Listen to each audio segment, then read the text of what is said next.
আমরা আজ শিখব বর্গমূল কি করে নির্ণয় করতে হয়। বর্গমূল নির্ণয় করার আগে আমরা কতগুলো জিনিস আগের দিন শিখেছিলাম, অর্থাৎ কোনো সংখ্যার বর্গ করলে কি হয়। আমরা প্রথমে দেখব এই 1 থেকে 9 এই সংখ্যাগুলি বর্গ, এইটা অন্তত আমরা প্রথমেই মুখস্থ করে রাখবো। এগুলো আমরা নামতা করেছি, নামতা শিখেছি।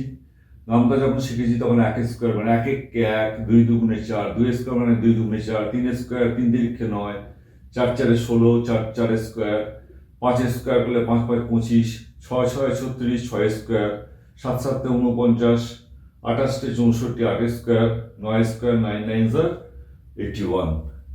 এখানে কতগুলো জিনিস দেখে নেওয়ার আছে। কতগুলো গোল লাল দাগ দিয়েছি, আর কতগুলোতে সবুজ গোল, কোনোটাতে চৌকো লাল, চৌকো সবুজ, এগুলো দেখেছি। ঠিক একক ঘরের সংখ্যাগুলোকে আমরা দেখিয়েছি।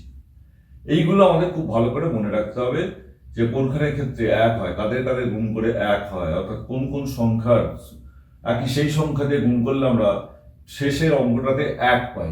দুটো জায়গাতে পাচ্ছি, এখানে একটা, এখানে একটা। তারপর 4, এখানে 4 আছে, এখানে 4 আছে। 5 একটাই পাবো।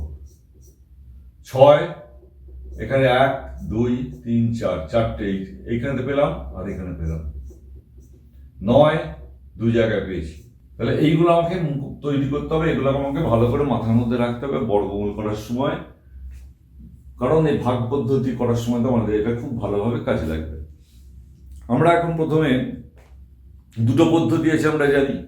এর আগের দিন আমি কথার মধ্যে বলেছিলাম যে উৎপাদকে বিশ্লেষণ মাধ্যমে একটি পদ্ধতি, আরেকটি পদ্ধতি এসছে ভাগ পদ্ধতি। ভাগ যেভাবে আমরা ভাগ করি তারই একটা প্রসেস, সেইটারই মতো করে ভাগ করার একটা পদ্ধতি, শুধুমাত্র সংখ্যাগুলোর ভাগ। এই ভাগের পদ্ধতি, যে পদ্ধতিতে আমরা ভাগ করি সেই পদ্ধতির ভাজ্য, ভাজক, ভাগফল এই সমস্ত করে যেভাবে ভাগ করতাম ঠিক সেই একই রকমভাবে একটু তফাৎ আছে, সেটা আমরা করতে করতে বুঝবো। প্রথমে আমরা উৎপাদক বিশ্লেষণ পদ্ধতিটা শিখে নিই।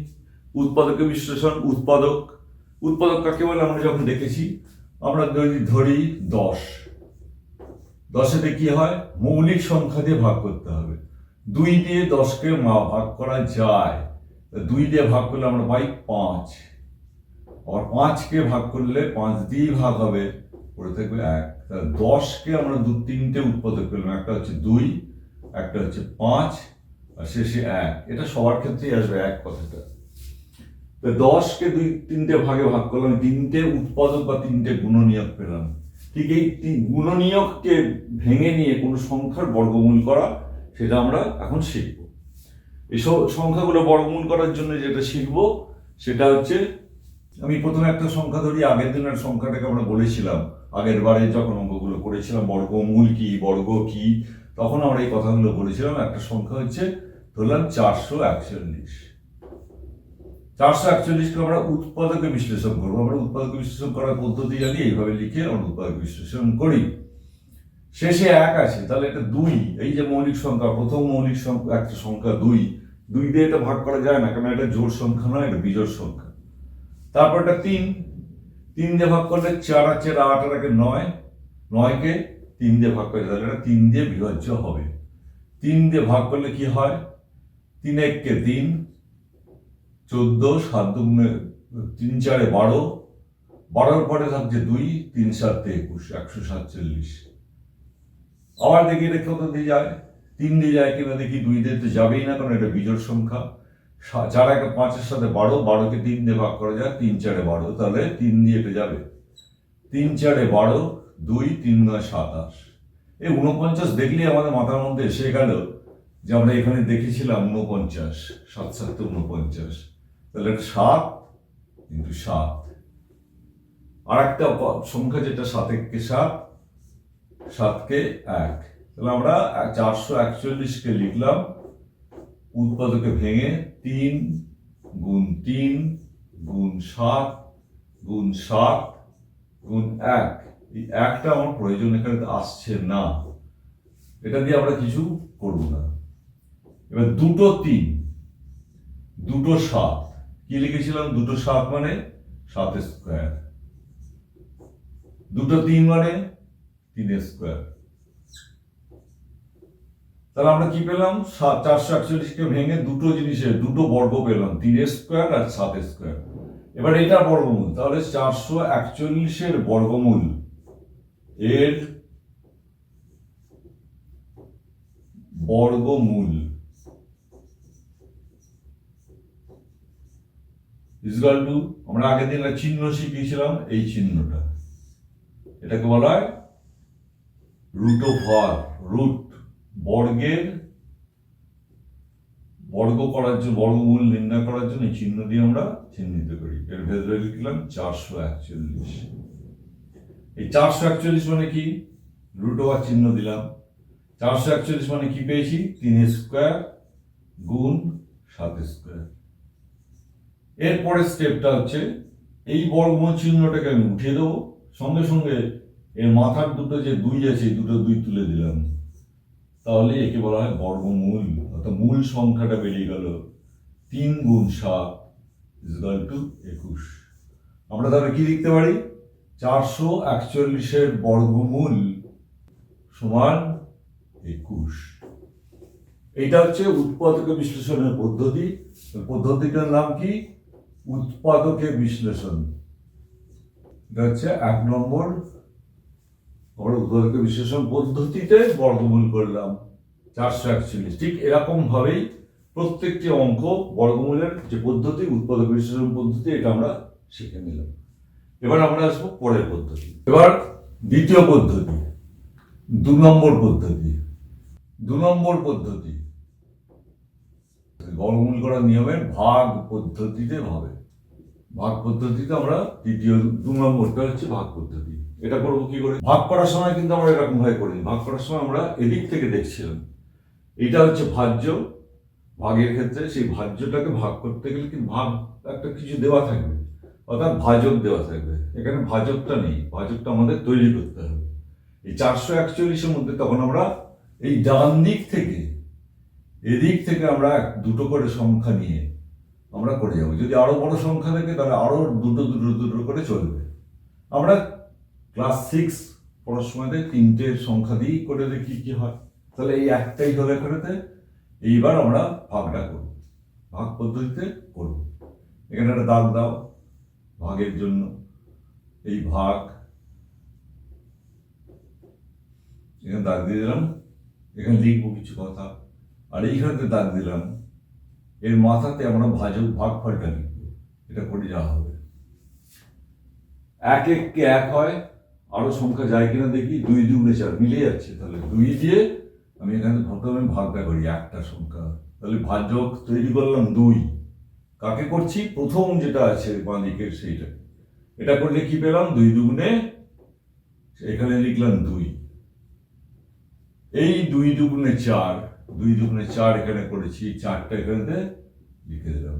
বিয়োগ করে কিছু পাবো? পাবো না। শুনুন কি নামবে এখন? নামবে আমার এখান থেকে এই দুটো একসঙ্গে নামবে। এতক্ষণ আমাদের ভাগ করার সময় একটা একটা করে নামাই, না গেলে আবার একটা শূন্য বসিয়ে আরো পরেরটা নামাই, এসব করি। এখানে ভাগ পদ্ধতি করতে গেলে এই 41টা নামালাম। এবার ভাগ করার সময় ভাজক কিন্তু এখানে থেকেই যায় একটা। এর ক্ষেত্রে আবার ভাজকটা আমাদের পাল্টাতে হবে। ভাজকটা কত হবে? এর সঙ্গে যা আছে সেটা যোগ করো। অর্থাৎ এই 2 হয়েছে এখানেতে, একক ঘরেতে যেটা আছে সেই সংখ্যাটা একক ঘরে যেটা আছে, এখানে একক ঘরে একটাই আছে 2। 2 এর সঙ্গে 2 যোগ করে এখানে লিখতে পারি। আর একটা কাজ করতে পারি, এটাকে আমরা 2 গুণ করে দেবো, করে এখানে লিখলাম 4।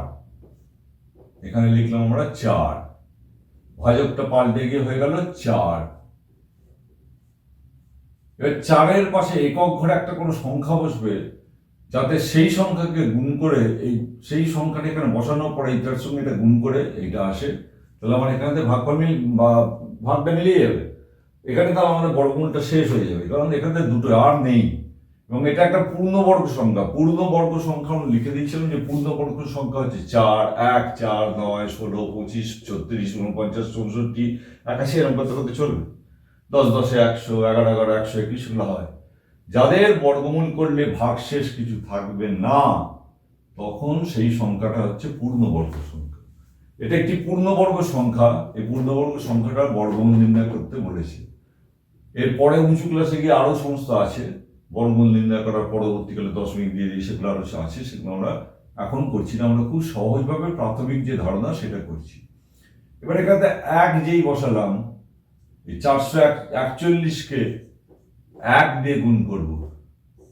1 একে 1, 4 একে 4, 441 বিয়োগ করলাম, কি বেরোলো? 0।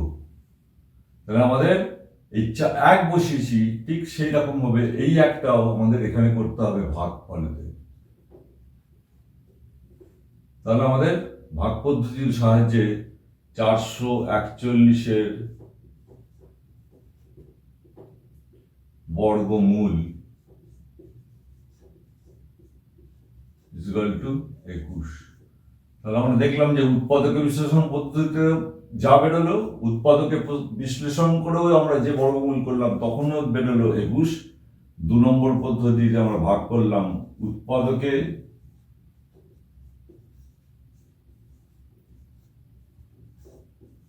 বিশ্লেষণ পদ্ধতিতে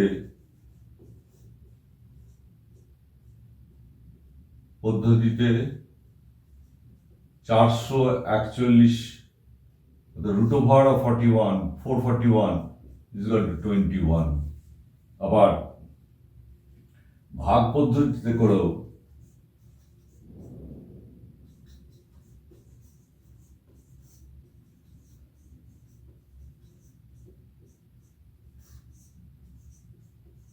441 = 21। তাহলে এই যে দুটো পদ্ধতিতে করলাম, দুটো পদ্ধতি আমরা যখন দেখলাম যে একই উত্তর আমরা পেয়েছি, সুতরাং এই ভাগ পদ্ধতি বা উৎপাদক বিশ্লেষণ পদ্ধতি দুটোই আমরা করতে পারি। পরীক্ষার সময় বা যে কোনো সময় কোনো মাস্টারমশাই, কোনো দিদিমণি যদি আমাদের বলেন, লিখে দেন যে এই পদ্ধতিতে করো, তখন কিন্তু আমরা ওই ভাগ পদ্ধতি বলে দিলে ভাগ পদ্ধতিতে করব। আর যদি বলে আমাদের উৎপাদক বিশ্লেষণ পদ্ধতিতে, তাহলে আমরা উৎপাদক বিশ্লেষণ পদ্ধতিতে করব। আমি কেবলমাত্র এইটা ভালো করে মুখস্থ করতে, মনে রাখতে হবে, এটা মনে রাখার বিষয়। এইখানে যে চার্টটা দিয়েছি, চার্টটা এটা হচ্ছে মনে রাখার বিষয়। এগুলো পরবর্তীতে কাজে লাগবে কিছু অঙ্ক করার ক্ষেত্রে। সেগুলো আমি অঙ্কগুলো যখন করাবো ক্লাস 6-এর বইয়ে, তখন আমি বলে দেবো যে কি কেন এটা আমাদের মনে রাখার জন্য বললাম। এটা প্রথম আজকে ভিডিওতে বলে দিলাম, পরবর্তীকালে অঙ্ক আসবে যখন, তখন অঙ্কতে এইটা কাজে লাগিয়ে আমরা কিছু কথা বলবো। সেখানে কিছু 1 নম্বর 2 নম্বরের যে সমস্ত প্রশ্ন থাকে, সেই প্রশ্নের উত্তর, অর্থাৎ সংক্ষিপ্ত, অতি সংক্ষিপ্ত ইত্যাদি যে প্রশ্নগুলো আমাদের আসে প্রশ্নপত্রে, সেই প্রশ্নগুলোর উত্তর করার জন্য এটা খুব একটা প্রয়োজনীয় অংশ। এটাকে আমাদের মুখস্থ করতে হবে বা মনে রাখতে হবে। মুখস্থ করার থেকে বলবো মনে রাখতে হবে। ঠিক আছে? তাহলে আমরা দুটো পদ্ধতি শিখে গেলাম। এরপরে বিশদভাবে আমরা যখন অঙ্ক, এক একটা অঙ্কই যাব, প্রবলেমগুলো যখন সলভ করব, তখন আমরা সেই ক্লাস 6-এর বইটা ধরেই আমি করবো, কারণ এটা আমরা এখন 6ষ্ঠ শ্রেণীর প্রাথমিক ধারণা দিয়ে বর্গমূলটা করছি। তখন আমরা সেই ডিটেলস, অনেক অঙ্ক, অনেক ধরনের ব্যাপার আছে, তখন সেগুলোকে আমরা আলোচনা করব।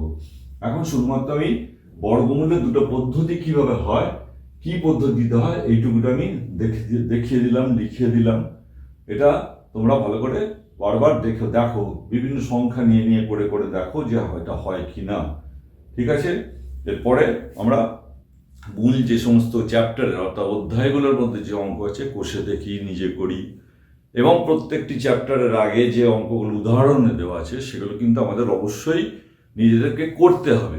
করে ভালো করে বুঝতে হবে সেখানে কিছু কথা বলা আছে, সেখানে খুব সুন্দর করে ডিটেলস কিছু কথা লেখা আছে, কেন করছি, কি করছি, সেগুলো আমাদের অঙ্ক করার সময়তে যখন কষে দেখি অঙ্কগুলো করবো, তখন আমাদের কাজে লাগবে।